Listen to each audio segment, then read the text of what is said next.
Hello बच्चों, आज है क्लास 7 का गृह शिल्प लेसन 5। आइए हम अपना चैप्टर स्टार्ट करते हैं।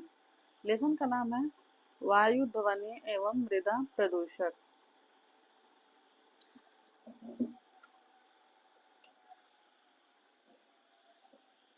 बीनू रसोई घर में माँ के साथ बैठी थी। माँ रसोई में लकड़ी और कंडों से चूल्हा जला रही थी। लकड़ी व कंडे जलने के कारण चूल्हे से बहुत अधिक धुआं निकल रहा था।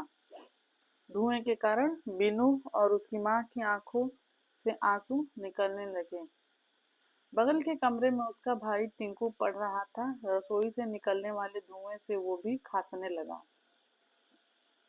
लकड़ी व कंडे को जलाने से कार्बन मोनोऑक्साइड गैस धुएं के रूप में निकलती है। उसी गैस के कारण आंखों में जलन होने के कारण आंसू निकलते हैं। इसी प्रकार ईंट के भट्ठों, कारखानों, मोटरसाइकिल, मोटरगाड़ी तथा जनरेटर से निकलने वाला धुआं भी वायु से मिलकर उसे दूषित कर देता है। आपने लोगों को त्योहारों तथा शादी विवाह के अवसर पर पटाखे व फुलझड़ियां छोड़ते हुए देखा होगा। पटाखों से बहुत जोर के साथ धमाकेदार आवाज निकलती है। इस आवाज से हम सभी चौंक जाते हैं। इसे ध्वनि प्रदूषण कहते हैं। तेजी के साथ बढ़ती जनसंख्या की आवश्यकता और भौतिक सुख सुविधा की पूर्ति के लिए कारखानों एवं यातायात के साधनों में वृद्धि करनी पड़ती है। इसके लिए वनों की कटाई और खनिज संसाधनों का अत्यधिक दोहन करना पड़ता है। इसके वातावरण में प्रदूषण तेजी से बढ़ रहा है। तेजी से बढ़ते प्रदूषण से जलवायु परिवर्तन, सूखा, बाढ़, अनेक प्रकार के नए रोगों का जन्म तथा कुछ पशु पक्षियों की प्रजाति के विलुप्त होने का संकट बढ़ता जा रहा है। प्रदूषण फैलने से मानव का हाथ सबसे अधिक है और प्रदूषण का प्रभाव भी मानव पर सबसे अधिक पड़ता है। सभी प्रदूषण की जननी जनसंख्या है। आइए जाने प्रदूषण कैसे होता है। प्रदूषण के विभिन्न रूप। वायु मानव जीवन के लिए अति आवश्यक तत्व है, परंतु जब किन्हीं कारणों से वायुमंडल में विभिन्न हानिकारक गैसों का समावेश होता है तो इसे वायु प्रदूषित हो जाती है। यही वायु प्रदूषण है। वायु प्रदूषण के कारण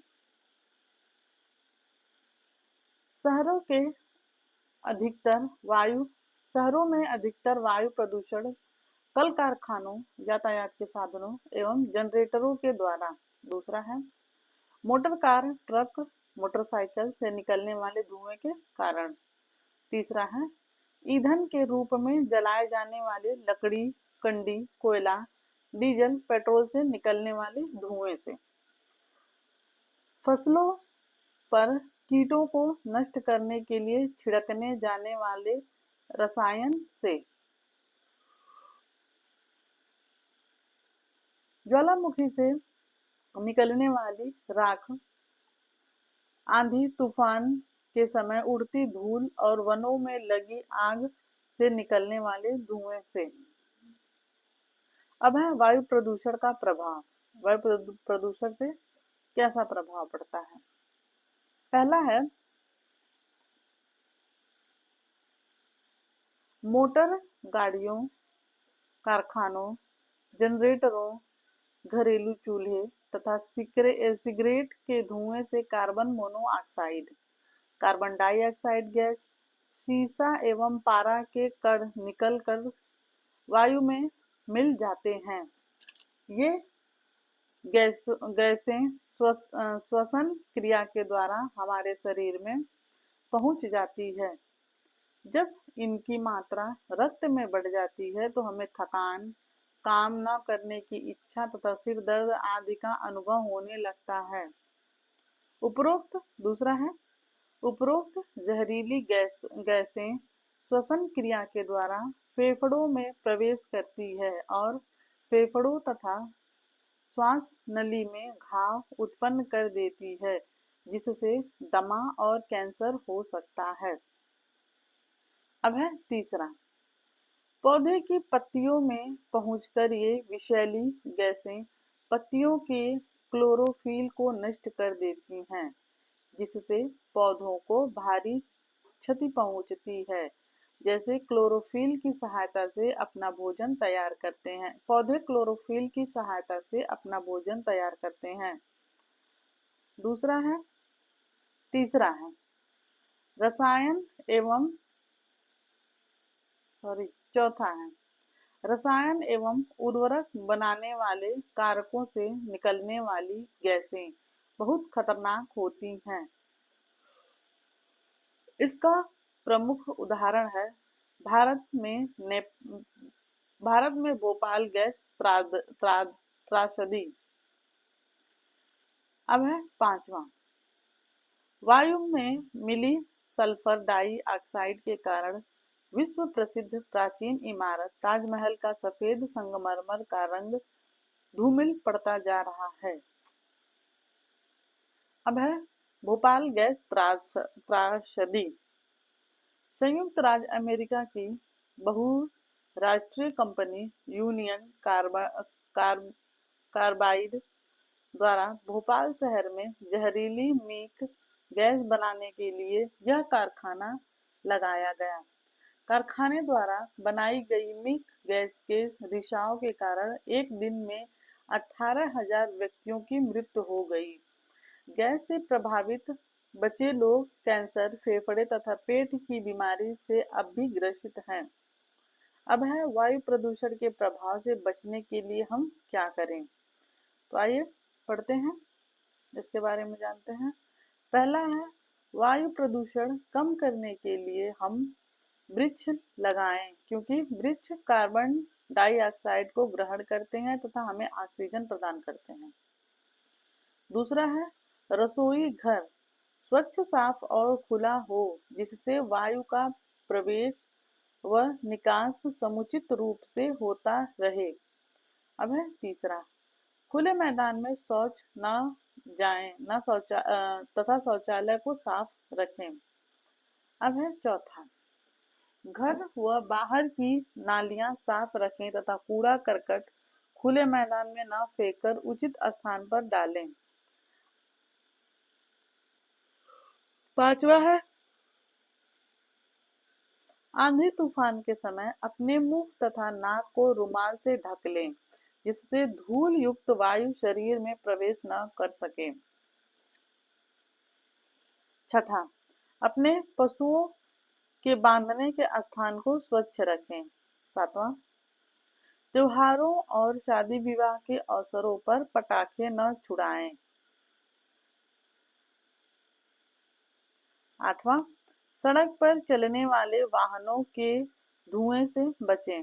नौवां, महानगरों में वायु प्रदूषण रोकने के लिए सरकार ने सीसा रहित पेट्रोल या CNG कंप्रेस्ड नेचुरल गैस से वाहन चलाना अनिवार्य कर दिया है। ध्वनि प्रदूषण, ध्वनि प्रदूषण पर्यावरण में अवांछित ध्वनि के कारण उत्पन्न होता है। ध्वनि प्रदूषण या अत्यधिक शोर किसी भी प्रकार के अनुपयोगी ध्वनियों को कहते हैं, जिससे मानव की श्रवण शक्ति एवं हृदय पर प्रतिकूल प्रभाव पड़ता है।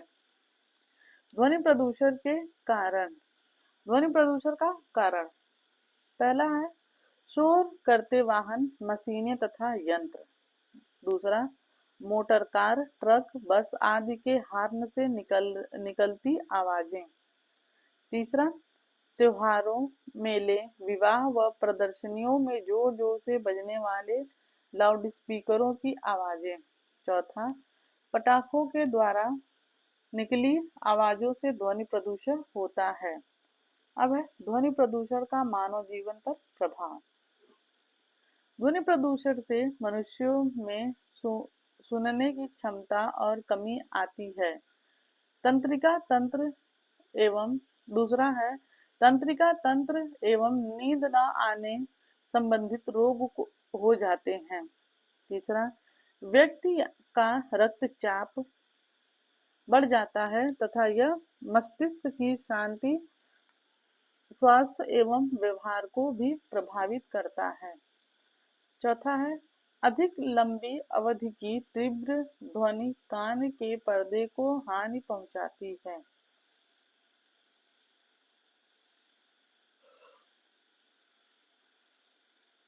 अब है भारत में घटी एक घटना।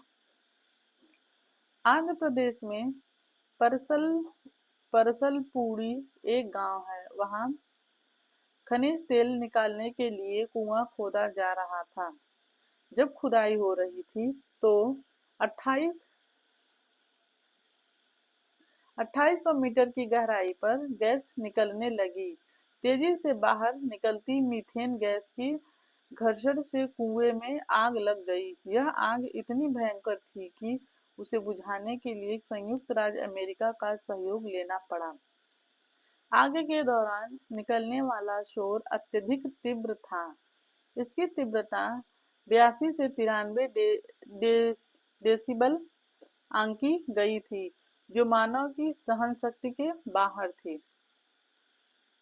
अब ध्वनि प्रदूषण के प्रभाव से बचने के उपाय।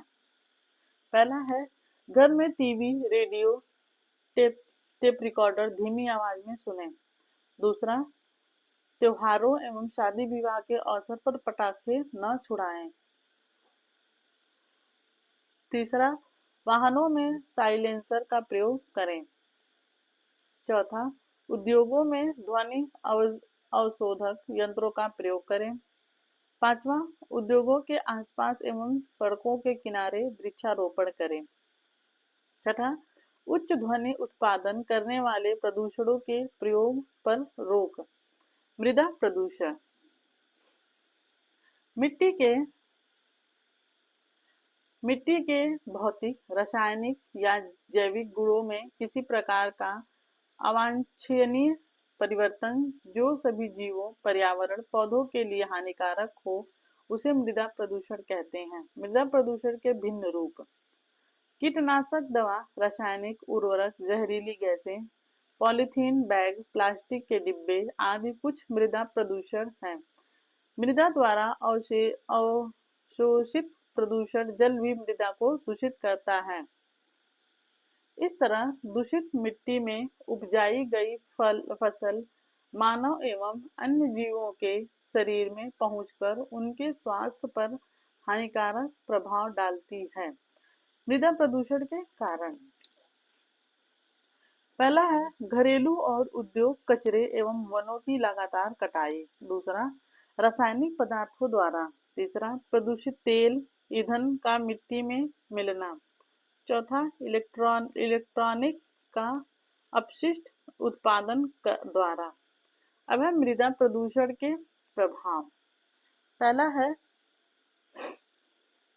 विभिन्न प्रकार के दूषक मिलकर मिट्टी को विषाक्त बनाते हैं। मृदा प्रदूषण हमारी खाद्य श्रृंखला की नींव को नष्ट कर देती है। तीसरा, दूषित मिट्टी बारिश के पानी के माध्यम से नदियों के पानी को दूषित कर देती है। अब है घरेलू मृदा प्रदूषण को रोकने के उपाय। पहला है घरेलू कचरे पर नियंत्रण, कूड़ा फेंकने का उचित प्रबंध हो। दूसरा, जल निकासी की उत्तम व्यवस्था, नदियों में कचरे को न बहाएं। वनों की कटाई पर रोक, अधिक से अधिक पौधे लगाएं। चौथा है अपशिष्ट सामग्री की रिसाइलिंग कर पुनः प्रयोग करें। पांचवा, मृदा के उपयोग के लिए शासन द्वारा निर्धारित मापदंडों तथा नियमों का पालन करें।